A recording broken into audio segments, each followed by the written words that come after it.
तर बऱ्याच वेळा असं होतं की केळी पिकली की कोणी खात नाही. मग आता या केळींचं करायचं काय?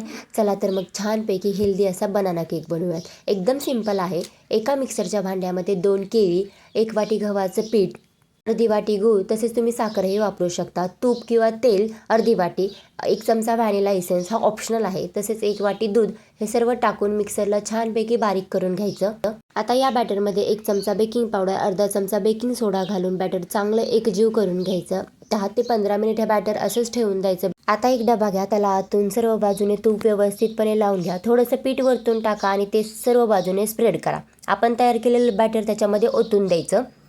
आता वरतून खूप सारे ड्रायफ्रूट्स घाला. मी भोपळ्याचे बी, अंजीर, काजू, बदाम हे सर्व घातलेलं आहे. आता कढईमध्ये मोठं मीठ घालून ते 5 मिनिट गरम करून घ्यायची व त्याच्यामध्ये आपण तयार केलेलं बॅटर ठेवून द्यायचं. अगदीच 30 मिनिटामध्ये मीडियम गॅस फ्लेमवरती हा केक छानपैकी रेडी होतो. तर 30 मिनिटानंतर चाकूच्या सहाय्याने बघायचं की बाबा केक चिकटतोय की नाही. अशा प्रकारे आपला केक रेडी झालेला आहे. खूप छान आणि हेल्दी असा हा केक आहे. नक्की ट्राय करा.